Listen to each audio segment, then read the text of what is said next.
Business leaders attending the St. George Area Chamber of Commerce luncheon learned about intergenerational poverty. Despite Utah's economy being ranked #1 in the nation, wages are among some of the lowest. Washington County Commissioner Victor Iverson, who chairs the IGP committee, told business leaders an estimated 45% of the population in the county is impacted by intergenerational poverty. And the public assistance that we're talking about is Medicaid, food stamps, cash assistance, and child care.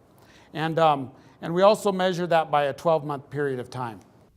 According to Utah statistics, 68% are single women with children, most under the age of 12. And the primary risk factor is the parent lacks a GED or high school diploma.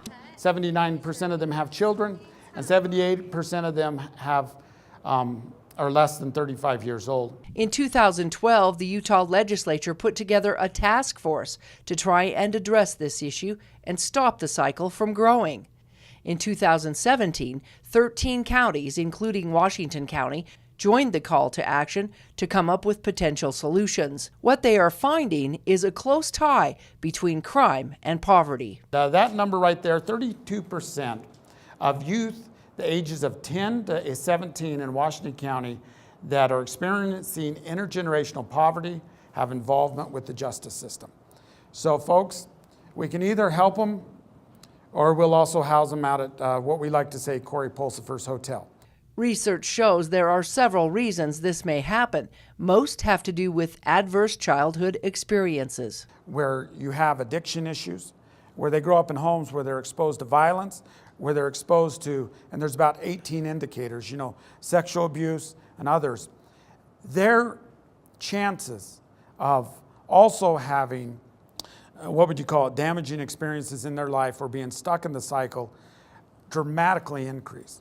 The IGP committee in Washington County is focusing on mental health, education, early childhood development, and family stability or housing issues. They are also focusing on jobs. In order to do that, they are asking businesses to do their part in understanding the needs so that future generations won't continue to become trapped in the cycle of poverty.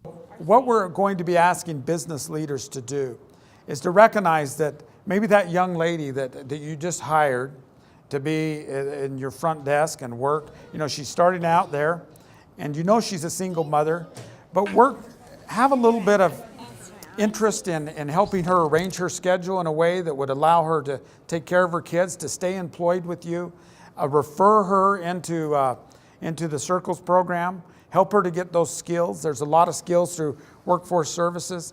And if you'll do that, you can not only benefit and make her a good employee, but you can do great good in this community and lifting people out. As an old employer, we used to give a raise and people would turn it down because they lost more benefits than what they were gaining from the raise. And so somehow we have to address those issues.